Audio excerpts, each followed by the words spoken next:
From Social Prosperity Partners, this is Community Catalysts.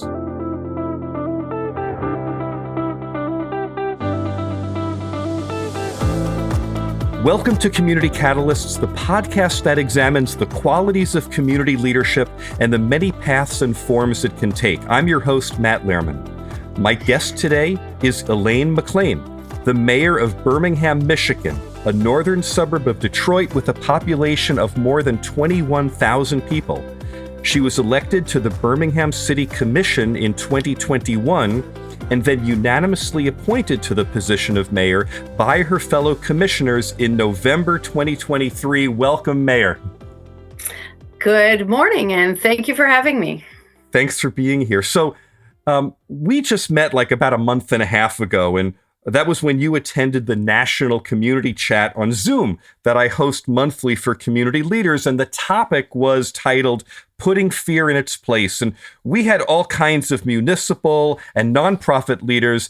And you brought some really tremendous insight and some wisdom to that conversation that tapped into your career experience as a psychiatric RN, as a psychiatric registered nurse. And as I understand it, focused on children and adolescents. So let's start there. Who were you before you decided to run for office in 2021? Oh, I'm so glad you asked. I'm incredibly proud of my very unusual path. I graduated from a small school that had half of the population were nursing students. The other half were police and fire. So, you have all the built-in dating opportunities, but I lived at home. I could not afford to go away. I didn't want to get loans at that time in our history. It was very expensive, high interest rates. So I commuted back and forth. I wanted to enter a program where I would start in the nursing program as opposed to doing basic classes and applying. And I got all the way through to the third year thinking, boy, I don't know if this is something I can do. And every time I had a break in school, I would go and work at a bank or at an institution or in some business setting. All of my friends went to work in hospitals and clinics and public spaces for medicine. So one of the instructors said, why don't you do that? And I said, because I don't want to be near sick people. I don't even like it if I'm sick. I don't want to do that. And she said, but you realize you're graduating as a nurse. Generally, we deal with illness. And I said, but not necessarily. When I got to psychiatry, I felt literally magic. I felt like it was a good fit for me. I was the only one of my graduating class to choose that as a specialty. I was immediately placed in a local hospital that had a locked unit for adults, ultimately a locked unit for children and adolescents, and I did a substance abuse rotation as well. And I immediately realized that what I wanted to do was not help people. I wanted to help people help themselves. And that's what I did in psychiatry for children and adolescents from age 5 to 17. As you can imagine, when someone gives you their child for support, especially in the early 80s, it's an emergency. It's a tremendous responsibility. Creating a safe milieu has to do with the team, but also with the families. These are a lot of kids that are at risk and parents at risk. Fast forward all these years, it's the exact same skill set I use sitting as mayor, dealing with the public and other partners and stakeholders. Behavior, assess, plan, implement, evaluate, and managing expectations so that everyone is heard and included. So we're going to get to it. I'm going to come back to the conversation about how you use those skills as mayor and how others might learn from your experience. But I still want to go back to, so here you are, you're a psychiatric RN, you're having a career in this. How did you get involved in public affairs in the first place? You got involved on a cable board, I understand, but how did that actually happen? Well, I will tell you that working in a closed unit is very physically violent. We have kids and adults who are out of control. So when you're young and single and you can run 10 miles a day and you take your patients out of the hospital, that's super therapeutic and it's wonderful. But eventually, that transitions to sometimes boundary issues and stalking and other physical implications. So I decided to leave that hospital setting and transition to a different community setting. At that time, I got married. I had 3 children. My husband was traveling and working as an attorney, and he had a very full schedule. And it was our family plan that I would raise the kids and do what I was doing in the community, and he would manage the business and travel and build his partnership. He was a trial attorney that did defense work. Because that was our pattern, I had free time to work within my community. And one of the issues I had was, I didn't feel that cable consumers were heard. It was in the early days of cable, and people thought, we have one provider, they have you by the short hair, no matter what they charge, you've got to accept it. And it turned out that cable and connectivity, as we now live every day, is not for entertainment, and it's not for flash. It is for health and safety and welfare and connecting with your family members. And I do remember taking my kids on the Disney ride in the circle, and they had these little floating, Jetsons type thing where people are talking on video to people all over the world. Well, we do that every day on our phone now.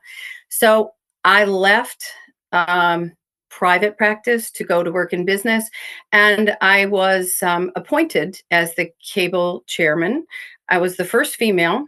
I was the youngest female, and I was the youngest chair by far because they had a system, and the system worked for them. But the system didn't work for the consumer.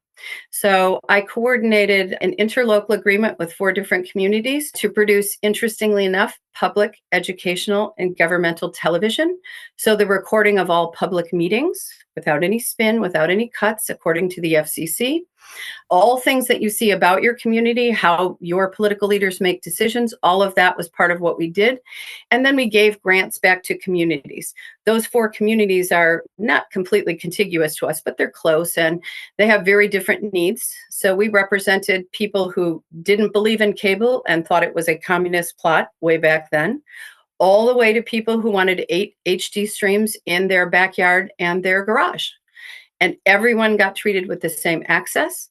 But I figured out that in order to have a voice, you had to learn more. So I joined an organization and continued to connect and learned about the FCC and traveled for the cable board. And I did all of that as a volunteer.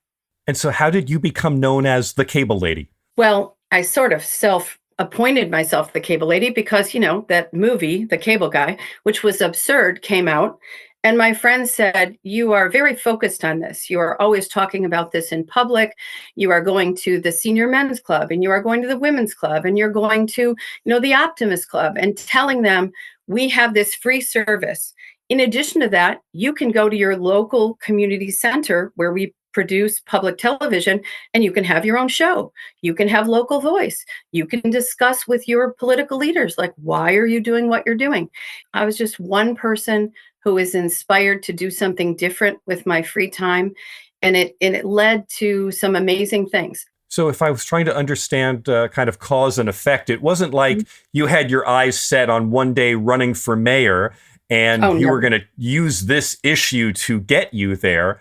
This was your thing. This is what you really cared about. You got involved with it and taught you a lot, and it blossomed. A number of people said to me, you're passionate about this. You love to articulate these positions and be balanced about it. You should run for office. To which I said, oh my God, no, I would never do that to anyone.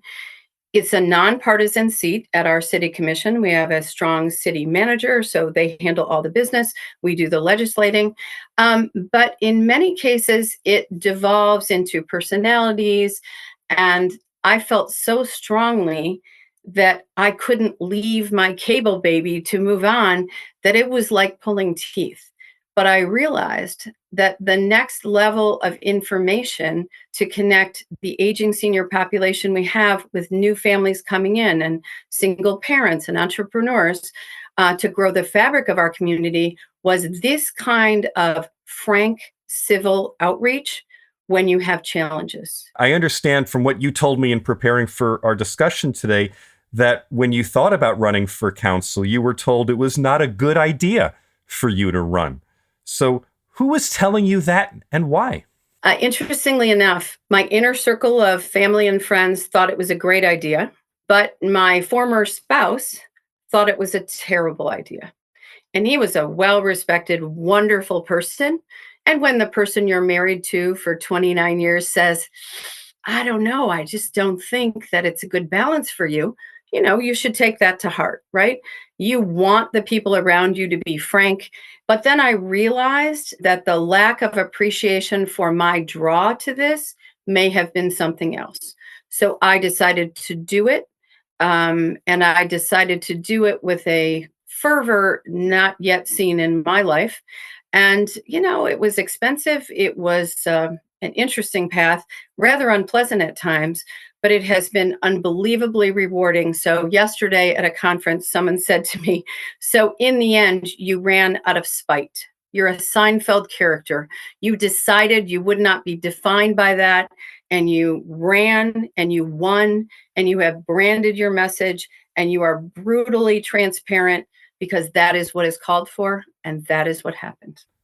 So, if I understand correctly, when you decided to run, you actually took that quite literally. You want to talk about what that meant? Yes. At the same time, while preparing to make these changes, I decided, as many women at that age do, wow, I should challenge myself emotionally, physically, get fit to walk 4 to 6 or 7,000 doors, right? So joined a running group. I hadn't run since I was in my 20s when I was a gymnast. I joined a running group and I signed up for a half marathon, which interestingly enough is, walk one, rock run, you whine a little bit and you get to the end. It was 9 months of training. I'd never done it before. And when I announced I was going to do this, someone said, who shall remain nameless, I don't think this is a great idea at your age. So again, I was reminded I get to decide. So I chose to, of course, buy new shoes. That's my thing. Be inspired, be with a group of people who some had never run, some just started, and some who were professional marathon trainers. And I added another marathon. And in 2 weeks, I ran 2 half marathons and improved my time by 29 minutes because I forgot my phone. I was hungry and I was in a hurry. Not because I'm a great runner, but I was proud of that. And when I crossed the finish line, my tag was Cable Baby because I was the voice of cable babies. And it all is part of that unusual path. Tell me something that you learned running 2 half marathons in 3 weeks that you didn't know before that. Anyone can do it. The very first day you do it, I decided to start on January 1st, which in Michigan is no cakewalk.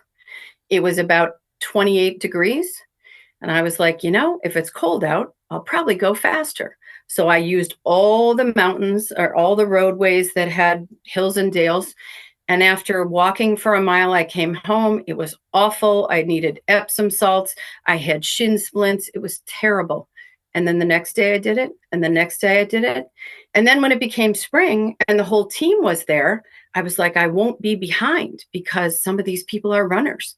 Turns out everyone had the same experience. We all didn't know what we were doing, but we inspired each other and we would run in a group and singularly go to the back of the line. In the end, someone else on that team helped me run to the finish line. I was terrified of hills, but it turns out I ran all the hills. I was so nervous I didn't realize those were the hills. And then the second half marathon, I was just inspired. And for someone who had never done that, I couldn't believe it. And I began to share with people. It starts with the first step. It's like anything else. Break it down into small pieces, and you'll be amazed what you can accomplish. I'm no runner, and I'm no professional bodybuilder, but I'm no quitter. And both of those things are things I'm doing right this very minute at age 65. And knowing that this is good for me and my growth. And again, that was something that someone suggested was not a good idea for me or for my age.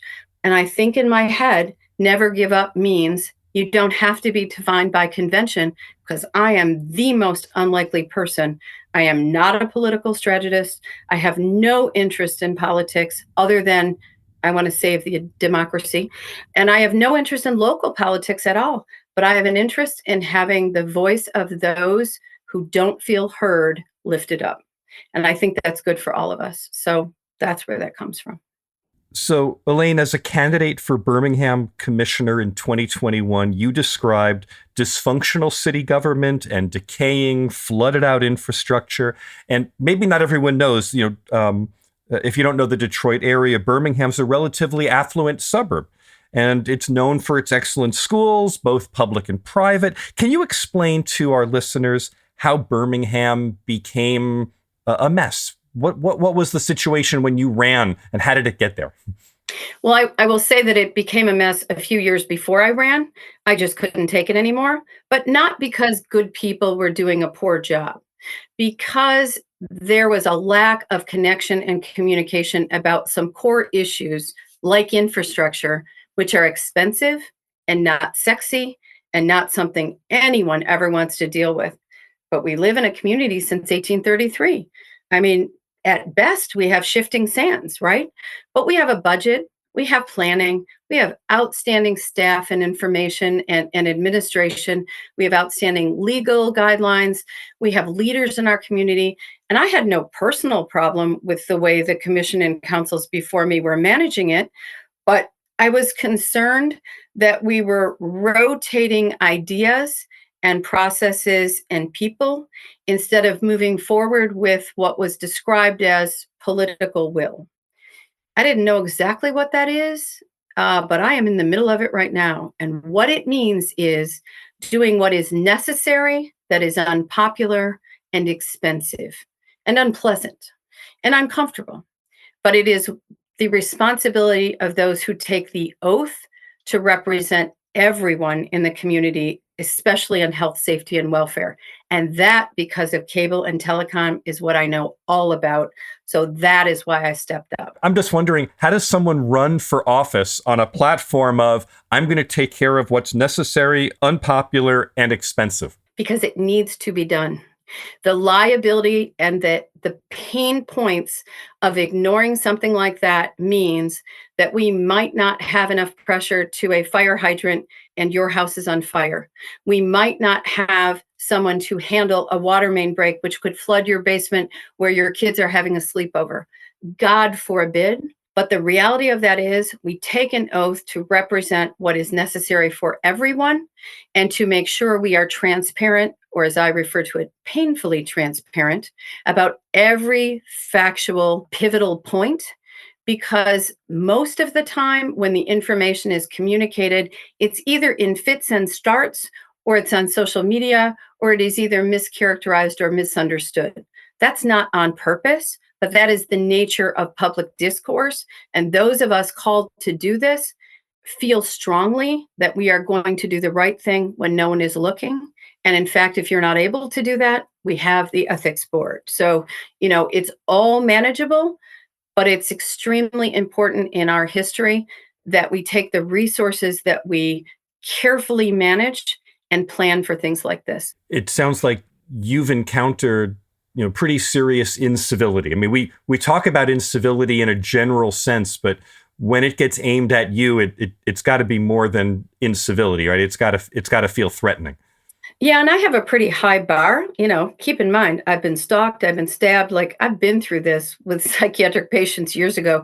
So really, in public discourse, I'm not offended, and I understand that people are passionate, and I try and redirect people so it's not personal. But I will share something that's very important. When I ran for office, I believed and I felt strongly in publishing my personal cell phone number, being available. I did every interview. I had no handlers. I am my own people. I had one person guide me, but all the content was my own. And I received one phone call with a gentleman shouting at me on the phone that he had no idea what I stood for and why I would do this. And as I was speaking with him, I realized that it had nothing to do with me, but the behavior escalated. So, of course, I lowered my voice and said, and he eventually got mad and hung up. I was shaken by this.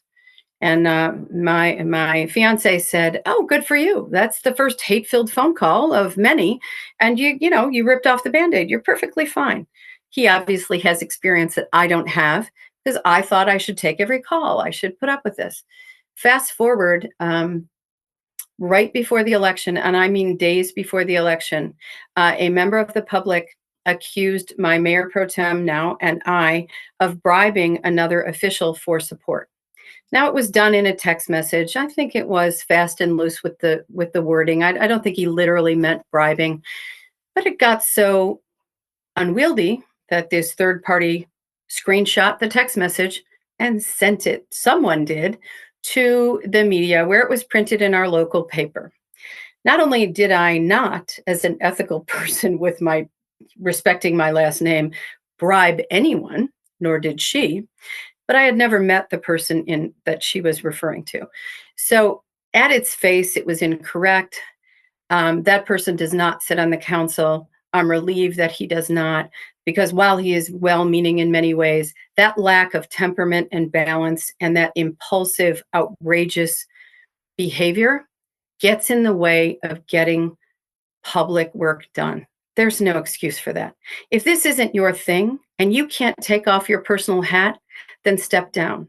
If you're not prepared to not have your face on the wall and cut a ribbon, step down, step away so that people who are going to solve the problem can work together for everyone's benefit. This is an example of what you mentioned in our national community chat last month. Because I turned to you and I said, well, gosh, when I heard that you were a psychiatric RN by background, I said, well, what of that experience, works for you at city council? And you said that there need to be, and I'm going to quote you, boundaries on facts and behaviors, unquote. So talk about that. First, what does that mean in a psychiatric sense? How did you first learn that particular phrase? What did that mean? Well, you're going to love this. As a student, my first experience on the psych unit was with a small group. Everyone else in my class was like a wallflower against the wall, terrified of interacting with patients. I walked to the very first person, who was about 6.5 feet tall, and said, "How was your day?" He, a paranoid schizophrenic, looked all the way down in my eye and said, "I'm going to kill you." Now, that's not what I was expecting, but I also had my back to the door so I could escape. I know what the escape route is. And I was pretty sure as a new person, he wasn't going to kill me, but I didn't have time for that. It turns out that sort of preemptive, where are the exits? What are the alternative explanations? What can I expect from this side and that side? That kind of preparation and boundaries about behavior and Robert's Rules, the Open Meetings Act, these are not suggestions. It is the law. In Michigan, you cannot collaborate or collude behind the scenes to make something happen because you and your 4 friends want it. That is illegal. It's not a suggestion. It's not a hint. It's not even open to interpretation. We call them the Sunshine Laws. And during the aftermath of, the incident with Nixon, everyone decided we have to have a more detailed appreciation for transparency. So I'm particular about all that. I was in the hospital. I was in public life before. Everything I've ever said and done, you can pull it up. You can see me at all stages of my life, for good, bad, and ugly. But none of it is a secret. And so that is one of the reasons I ran. I am an open book, and I'm certainly not perfect. And I'm not everybody's good example, but I will tell you on the street, I am the person that answers the question with the facts or finds out who knows and refers people. That gives people confidence in their government, even when you disagree. And when you have large-scale projects that are expensive and disruptive and in some places controversial, that is what is called for. Elaine, there are a lot of people who say that they don't have trust in national government. But most of the time when communities survey their residents, they find that there's actually a pretty high satisfaction rate for local government. And I'm really curious, do you think that city councils engender trust by being careful about those facts and behaviors? Because it sounds like you put a lot of trust in Robert's Rules of Order and open meeting laws and a strict adherence to abiding by what that says, because those will actually expose the necessary information to the public. Is that what I'm hearing you say? That's exactly what you are hearing. And in addition to that, the First Amendment, transparency in government is critical to everything we do, which means it's the best of times and the worst of times. No one wants the warts from the report where they did a half-assed job and we need a new contractor. No one wants the top of the street to look worse than it did when you were done for $1.2 million. But whatever it is, we will shine a light on it, we will discuss it and make a plan. Elaine, I'm listening to you and I'm hearing a mayor who is in full command of understanding the dynamics of their community. But I want to reflect back to earlier in the conversation, that conversation about when you said, there were people who said maybe you shouldn't run. Maybe this was not what you should do at this time of your life and whatever. And there was something that you wrote in your notes to me in our preparation for today. And I'm quoting you: feeling empowered to make changes or envision them does not ensure success nor support. And I'm just wondering, reflecting on how you felt then and how you're feeling now, what's the big change that's happened? Is it a substantive change? Is it a psychological change? What's changed that's allowed you to lead your community in the way you do right now? That's an excellent question. And I absolutely agree with you that there is a change. I think about these things a lot because this is what psychiatric nurses do. We put the world in perspective, sociology, psychology, the world at large, and we think we can make it better individually. I would say that I have embraced this role very differently, and I've started to reach out and bond with other mayors, some of who are very constrained in their role, some of whom been told you can never speak, some of whom are out doing a world tour with a bus. And then we had a family friend who works in Miami Beach.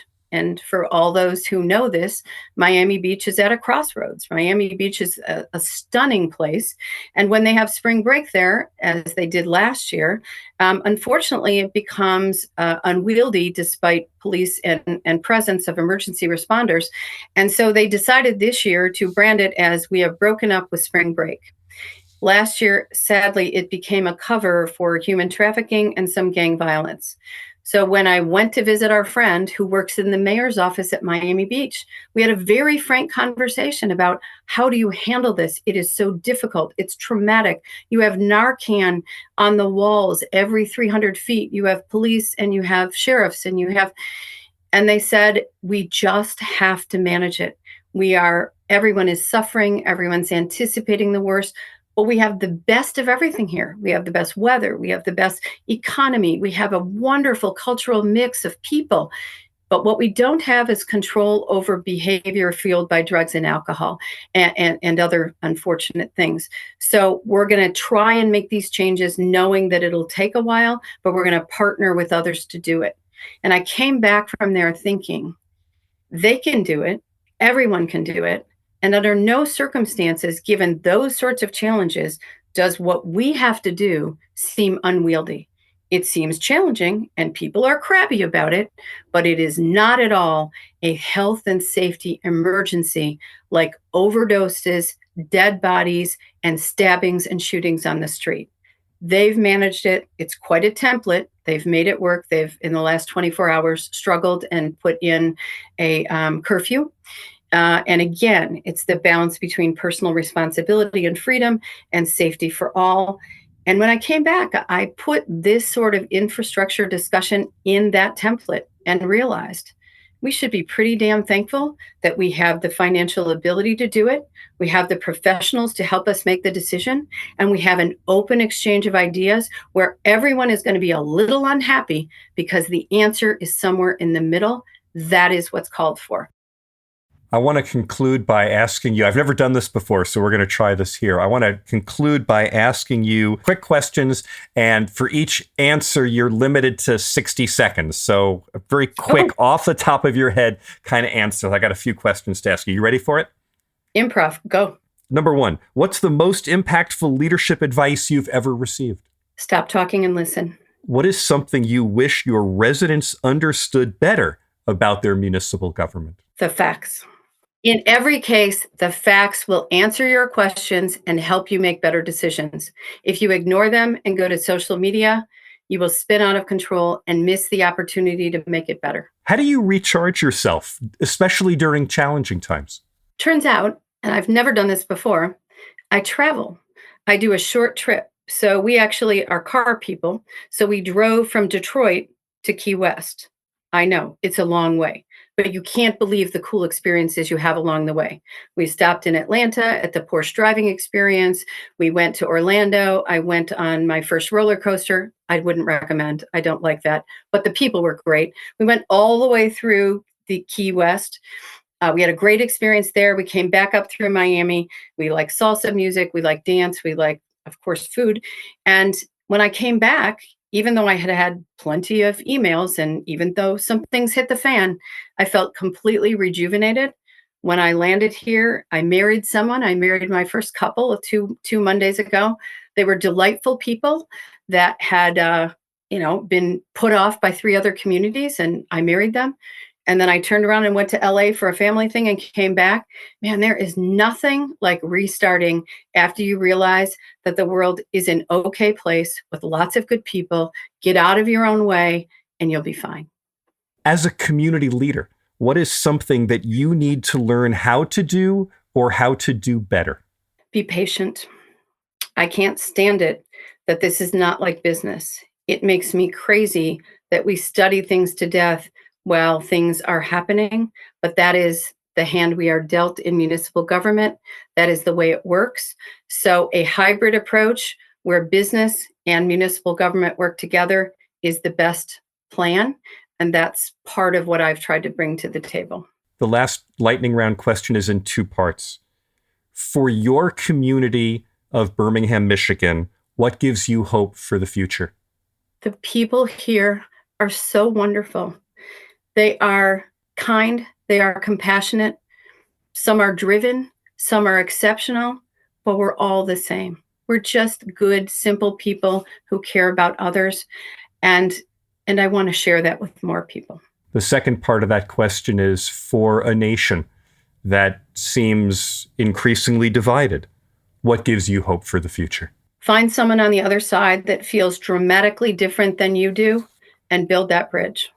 Find someone who believes that you are incorrect or uninformed or uninspired. Sit down with that person and figure out where you have common ground and start there instead of the opposite. Mayor Elaine McLain, it has been absolutely wonderful to speak with you. Thank you for sharing your leadership journey with us and your wonderful insights. It's been great talking to you. Thank you so much. Again, my sincere thanks and appreciation to Mayor Elaine McLain of Birmingham, Michigan. This episode was produced by Kerry Lengel and edited by Nick Living the Dream Tantillo. Jenna Maisel is our production assistant. Our executive producer is John Little. I'm Matt Lehrman of Social Prosperity Partners. If you have a question, a comment, or even a story to share, reach me at 602-688-2724 or ComCats, that's ComCats, that's for Community Catalysts, at socialprosperity.us. I'd love to hear from you. We'll be back soon with another Community Catalyst.